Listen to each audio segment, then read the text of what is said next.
Have you ever thought about the comparison of going on a date with going on a prospect meeting? And have you ever compared managing a client relationship to being in a relationship yourself personally? Well, after listening to today's episode of the podcast, you definitely will, because the comparisons between the two are striking. And I'm joined by Mark Young, who has written a book called Dating Your Clients. And in the book, he talks about the journey that you go on in a relationship and how that is very comparable to the journey you go on with a new client. From the point where you're first meeting them, you're courting them, you convert them into a client, and then you want to have a long-term relationship with them. So a really interesting episode today. I learned a lot, so I know you will too. So let's dive in. Accelerate your agency's profitable growth with tools, tips, and value-added interviews with your host, agency owner and coach, Rob DaCosta.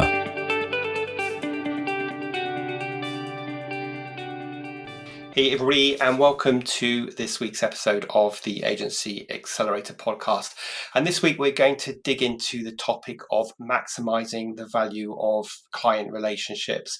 And to discuss this topic, I'm excited to be joined by Mark Young. And Mark is the author of Date Your Clients. And Mark also grew up in a family business, so he's seen entrepreneurship and running a business from all sides. So welcome to the podcast, Mark. Thank you, Rob. I appreciate the invite. Great to have you here. Now, Date Your Clients is the name of your book, which is a fascinating title. So tell us a little bit, first of all, about how that came about. Yeah, the title's a little provocative, and I think it's pretty funny because most people are like, "Oh, date your clients," and then they're like, "Okay, wait, there must be something else behind this." I'll kind of tell you the story, and I love the fact when you told me ahead of time that your audience is really agency owners and people who are familiar in the marketing and advertising world, which is where I come from also. As an agency owner myself, most of the stories that are given in this book are probably very relatable to your audience.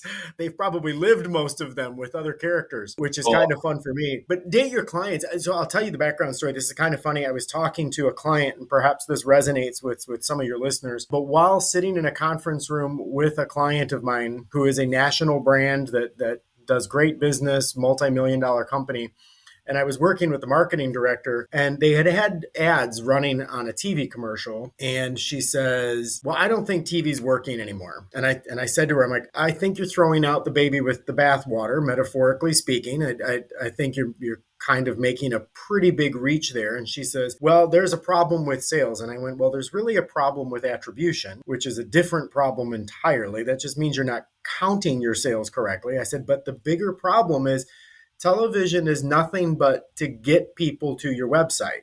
Like I need people to go to the website. I need people to call me. I need to contact them." I said, "This is nothing but an intrigue point. Like television should create enough interest that the person takes the next step."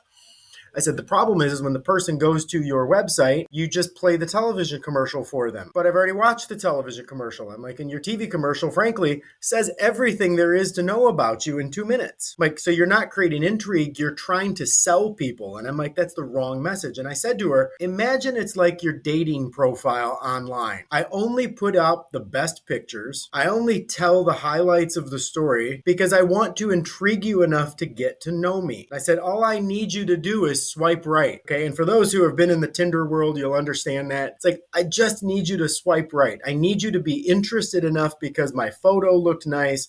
My personality seemed nice. I told you that I love puppies and I love Jesus and I love, long walks on the beach. And you swipe because you're like, "Oh, me too," So I start making this, and she goes, "I don't know." And I am certain that your audience is going to understand that because they've been in the same position, I'm certain, where they've tried to explain something to a client and the client just wasn't sophisticated enough on the topic to follow along. And I said to her, "You know what? Let me do this. Let me go back and I'm going to write you all of what I'm talking about in an email. And that way you can read the email at your own pace and maybe you can absorb that a little bit differently and maybe that'll help." So I went back to my office and I started writing this email. And pretty much, honestly, Rob, this email is now contained between the covers of this book because as I started writing, I just wrote and wrote and wrote. And the allegorical connections that I was making for her just seemed so pervasive because the difference between relationships in business and relationships in our personal lives are not that different. It, and I said on a podcast recently, I said, I've got two truths that have held true my entire life. And that is, I've only dated humans and I've only worked with people who also are humans, which means there's a parallel automatically, because anytime you're dealing with a human, you're dealing with emotions, you're dealing with expectations, you're dealing with a needs and a values propositions. You're dealing with these types of things. And the truth is the same holds true in the business world, right? You get into a new dating relationship and you're automatically going to be saddled with the expectations that every other person she's ever dated has created, because she has do's and don'ts and things she likes and things she doesn't like. And they've all been created from all of these past men that she's dated. The same thing with your client, right? The client comes to an agency, and the first thing you have to do, truthfully, is try to figure out what is it that the client has already experienced from all their other agencies. When we deal with matters such as reporting, sure, we have our own reporting structure, but every client comes to us, and what's the first thing they want to see? They want to see a report that looks like the report they used to see, because that's what they're comfortable with. That's what they know how to interpret. That's what they know how to read. So we have those expectations. Sometimes a client wants to have a weekly call to talk about everything. Sometimes the client wants a monthly call. Sometimes it all changes, right? It's no different than when you're dating somebody. Some people want to talk on the telephone every day. Some people prefer text messages. It's different, but the point is it's all the same in so many ways. Yeah, it's actually it's really interesting. I'd be interested to hear what you think about this, because I inadvertently use a dating analogy with some clients, and I talk about that first prospect meeting when you're going to meet this potential client. And I said, imagine if you're on a date and all you did on that date was tell them all about you, then they'd quickly look at their phone and go, "Oh, I'm really sorry, my dog's ill, I've got to go." And 100%. so when we're on that date or we're on that first prospect meeting with the client, we have to make it all about them, because then there's more chance that they're going to want to have a second date with you. So I don't know if that's what you talk about in the book, but I'm sure you It agree. absolutely is talked about in the book. And each chapter, funny enough, starts with that make them swipe right. That's literally the name of chapter one. But we go into all these first dates, and I mean, one of those things. The first date is one of the following chapters, and one of the things I talk about in there is, one of my words is the power of preparation. And for instance, you're going into a new client meeting, as you just described. To you, it's Tuesday, right? This is just another Tuesday at the office. You're meeting somebody new. To them, it's a first impression, and this is the first time they've met you. This is the first impression they get of you, and yet making that comparison, like on a first date. When that girl shows up on the first date, I assume that's the best she's ever going to look, right? Because I knew she spent an extra half hour getting ready. She put on the extra makeup. She wore her best outfit, the best perfume. Like, all of that stuff is implied when you prepare for a first date. But when I'm meeting a client for the first time, do I do that same type of preparation, or is it just another Tuesday? Yeah. And the truth of the matter is when you show up to the client meeting, did you wear your best suit? Did you take extra time getting ready? Did you do your research on the client to know about their business before you showed up? Did you learn about them before you came in, or did you just walk in figuring you could wing it and impress them? And again, like a dating relationship, if I show up for a first date and I'm unimpressed with what I see or what I hear, there's no second date. And I use the analogy all the time that the goal of a first date is to get a second date, and the goal of a second date is to get a third date. The goal of the first date is not marriage. And too often we go into a client meeting with this, I need to sign a deal, I need to land this kind of mentality. And the reality is that the client's mind is not there. The client's still getting to know you. The client is still trying to figure out if you're a good personality match. The client's still wondering if they can wake up every morning comfortable that you're on their team. And particularly in the agency world, because that's a big responsibility for an agency to take over that kind of work for a client. But likewise, that's a big decision for a client to make. And too often we go in for the hard close, and the reality is I mean, we laughingly see movies out there, right, where they go on a first date and all of a sudden he pulls a ring out and proposes to her, and you're the one I'm going to marry, and she's like, whoa, too much, too soon. And my argument particularly through this book, is that courtship needs to happen very organically. And that's the case in business. That's the case in relationships. That's the case even in friendships. It's all of those things are all part of the recipe, right? That's, you build relationships through organic interaction. So let's flip that on to the other side, because first of all, I completely agree with you that I see too many people going, "Hey, I'm Rob. Do you want to marry me?"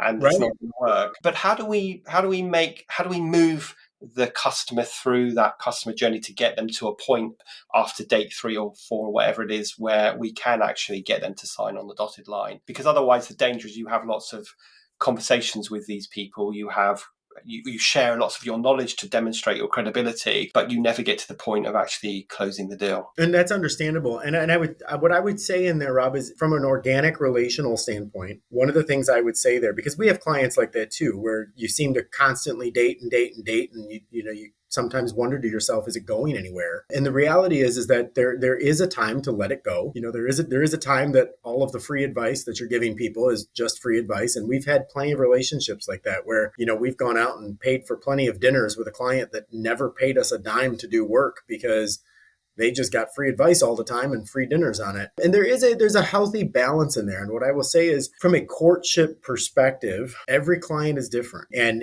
the reality is I think one of the dangers that we have in the business world is we stop relying on our own intuition and we start trying to rely on, the 5 steps to a perfect sale type books. And unfortunately, those, 10 steps to success and, 7 ways to win a client and those types of, self-help books that are published, they publish them as if these are universal truths. And the reality is they aren't, because it may work on one client and it may completely fail with another. And my contention is that too many people are trying to find the perfect algorithm to relationships when in fact the perfect algorithm doesn't exist. One of the things I would tell you, when I was in grad school, I did one of my graduate degrees is actually in clinical psychology. And I had a grad advisor, and he would always use a phrase that has stuck with me for this many years later. And he would always use the phrase, trust your instrument. And of course, the logic behind that is that we all have an instrument or a gut check, if you will, that there's some kind of intrinsic feeling that we get when we're around certain people. And sometimes it's a warning sign. Sometimes it's an immediate connection. And his point was that if you're in a clinical setting and you're working with an individual and that person just gets on your nerves, or that person, it's just not gelling. The reality is that his point was, quit trying to logic your way out of that feeling, because as soon as we get that feeling, we start to stack logic and we start saying, well, did the person check this box, this box, this box, this box? And if all those boxes are checked, then my gut must be wrong. And the reality is his contention, and it has proven true for me over and over again, is your gut's probably right. And it reminds me of a book. I don't know if you've ever read the book by Malcolm Gladwell. There's a book called Blink, and one of the best books I've ever read. And it's helped me tremendously. And he uses a term that he coined called thin slicing. And Gladwell talks about the thin slice, meaning your subconscious mind is able to process information faster than your conscious mind can understand it. So when you feel a gut check, it's not an emotional reaction. It's a very logical subconscious reaction, because your brain picks up a stimulus that it's experienced once before. It says, there's a danger point or there's something going on, and your brain processed it faster than your conscious mind is able to make that connection, which is fascinating on so many levels. And he discusses it in so much detail. But in terms of these types of business relationships, your original question was, how do you know at the 3rd, 4th, 5th date, when is it time to sign a deal versus walk away? And the best advice I would give you is, trust your instrument. And a savvy business person knows when to make that happen. My caution in it for agency owners and entrepreneurs in general is, as entrepreneurs, we have a tendency to never want to say no to cash, right? If there's a chance that someone's going to write me a check, I will exhaust myself trying to get that check signed. And it's very hard to walk away from a potential deal as an entrepreneur. And one of the things I would tell you is structure, and we talk about this in the book also, but structure your business around good business decisions, not good cash flow decisions. Because if you're chasing cash, you will make bad business decisions all the time. You will end up with clients that you are going to live with who are going to be miserable. And it's the idea that 20% of your clients are going to take up 80% of your time. And those are the relationships you end up in. It's those needy type relationships. And unfortunately, in the world of cash flow, sometimes we tend to believe that something is better than nothing, and that's not necessarily true. Listen, there's so much good stuff there to unpack. I really like listening to your instinct. I feel like in our school systems, that instinctualness, that knowing behavior gets beaten out of us. And so by the time we're adults, we don't listen to our gut. And yet so many entrepreneurs are successful because they have listened to their instincts. And I think that is a really good piece of advice. I also think not chasing the cash is good advice as well, which is difficult when you're in a place of famine and you desperately need the work just to pay the bills. As soon as you're not in that situation, you really want to make sure you are identifying who your ideal target customer is. And that isn't just someone that is a good fit for you in terms of their niche and their need, but it's also a good fit in terms of their cultural fit, which is this whole kind of empathy. Do I like you? Do I feel like I can do a good job for you? Do you understand me? I guess all those things that would help you decide that you'd want to go on another date. So let's sort of jump forward a bit now. We've won the client. What advice do you have for anybody to maximize the length and the value of that client relationship? Because sometimes I feel like we don't pay enough attention to our existing clients, and then we're just on to trying to win the next client, and that can mean that we have some sort of short-term relationships.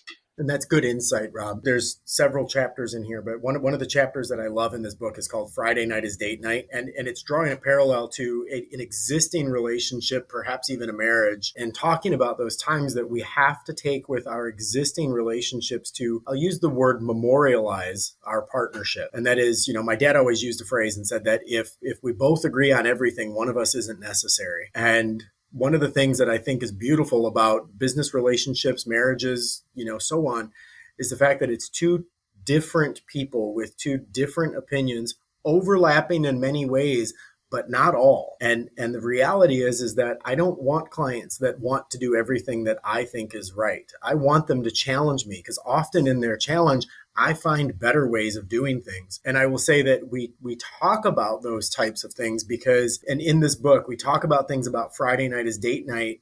And the reason is we need to be able to memorialize those relationships. My clients need to hear from me, not just on a business meeting, right? They need to hear from me on a regular basis, because I'm not trying to build transactions. I'm trying to build relationships. And I can't build relationships when there's no contact. I can't build relationships when there's no memorializing.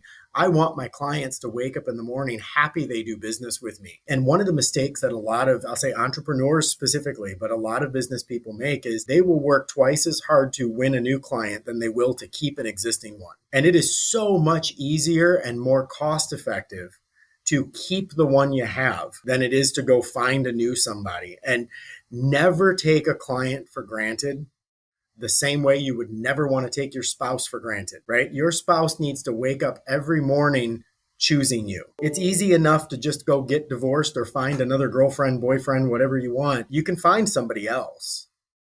The reality is I want my clients, I want my wife to wake up every morning and choose me consciously, and that requires effort on both of our parts. So we talk about that again in Date Your Clients, and the reasoning is because we 100% need to take that care and take that nurturing.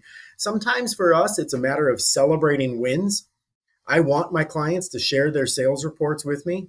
I want to be able to look into our dashboards and see that there's a month over month or year over year success. I want to see that our campaigns are working. I want my team to provide quality work, but I need to take the time to share that stuff with my client. And I'll give a marriage example and say, if your spouse is saying, you never do nice things for me, well, there's a problem, because even if you do nice things, does your spouse know that you do nice things for her? Like, do you take the time to talk about the things you do? And frequently I will hear people get into these things about, well, you never do these things. And the husband will respond and say, look, I go to work every day. I pay the bills. I'm home on this time. I do I provide for the family.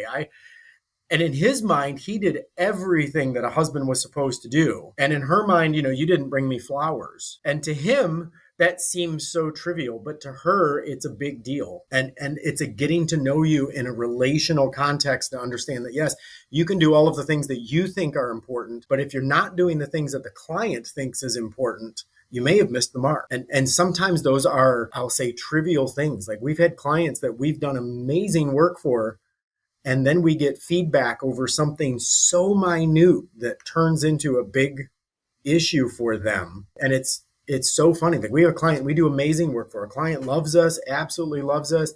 And we got a feedback from the client the other day saying, we really like the green in our brand colors, but our social media feed just doesn't seem to have enough green in it lately. And I'm going, that's what you're concerned about? Like, sure, okay, we'll put more green in the feed. So yeah, it's just very unusual for us to get that kind of feedback. But often it's a matter of managing expectations. What is it that person wants, and then making sure we're filling that need. Yeah. So just a few things there. I think when you are winning a client, you can't just be a yes person to that client, because that's not a relationship of equals, and that, like you said, that's going to quickly fizzle out into nothing. You have to build, I know it's a cliche, but you have to build those partnerships with your clients, not have that imbalanced customer-supplier relationship. Correct. I also think that it's really important that we do our own PR with our clients so that they understand. We don't just assume that they know the great work we're doing, but we actually share and we get them to do the same. And I guess, Absolutely. like any good relationship, we need to be good listeners as well. So, I can really see those parallels between personal relationships. And like you said, why I have a job as a coach is because I'm dealing with human beings. And, like you said, whether that be human being in a work context or human being in an outside work context, we're still, businesses are based on humans.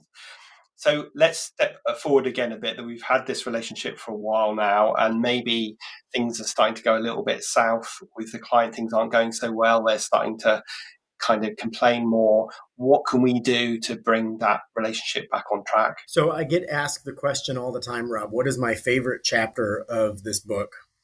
And my answer is the first fight. And the first fight is my favorite chapter. And I'll tell you, this is interesting because this was a chapter that it wrote itself after I had seen a meme online. And the meme was a picture, and the illustration is in the book, but it's a picture of a World War II plane. And it actually, this is interesting for you as a resident of the UK, because it was talking about a British fighter plane that had fleet of planes that had come back from battle.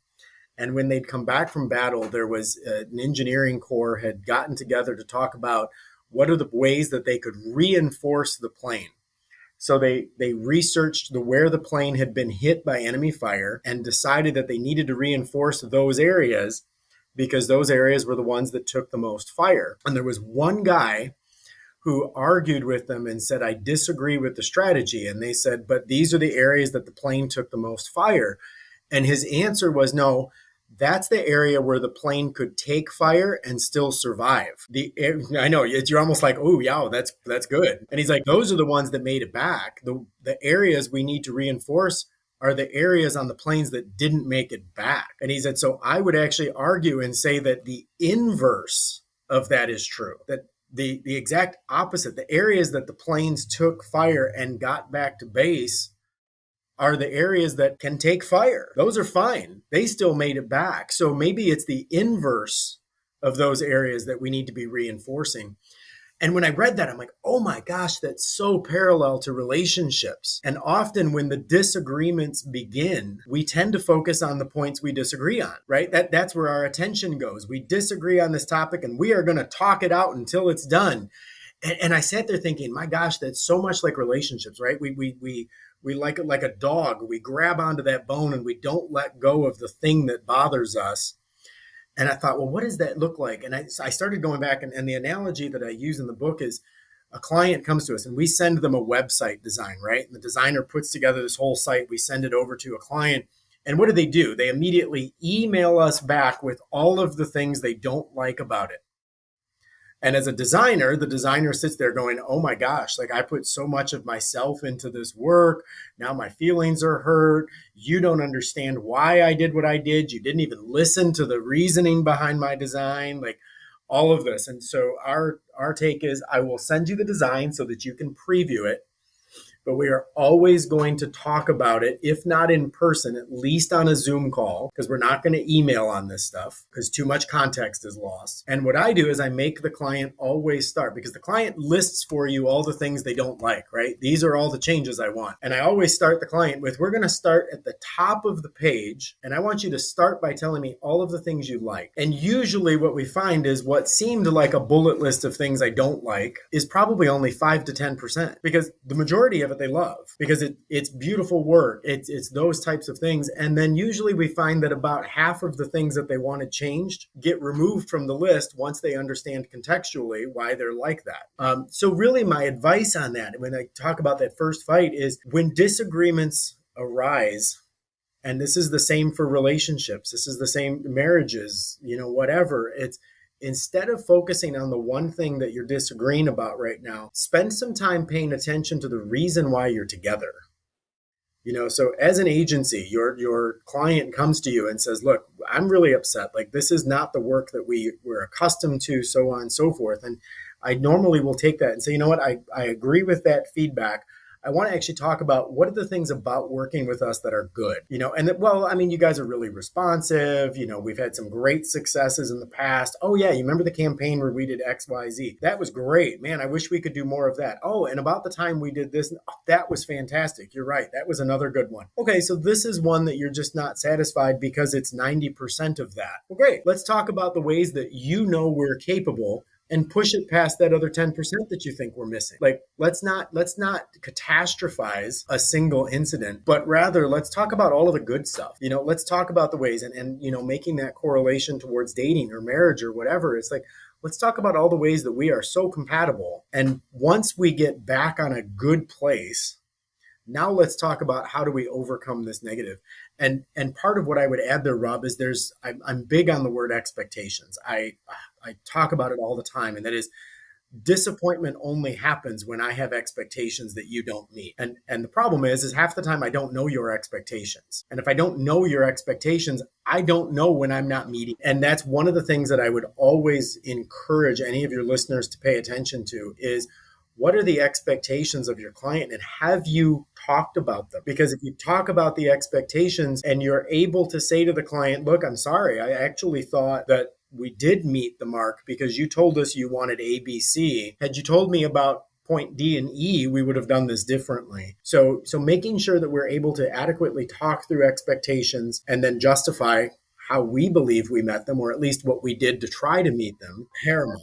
Yeah, I think that's a really good piece of advice. I mean, at the end of the day, if you're paying attention to the relationship and you're managing expectations from the beginning, you're hopefully never going to get to that point of big misunderstanding and then having to try and sort things out. But I do like the idea of getting people to have a balanced view of their feedback of the good as well as the bad, because I think human nature tends to make us focus on the things that we don't like rather than the things that we do like. Listen, we could go on talking for ages, and I know we haven't got anywhere near through the whole journey of relationships, but I'm conscious of trying to keep our podcast episode to half an hour.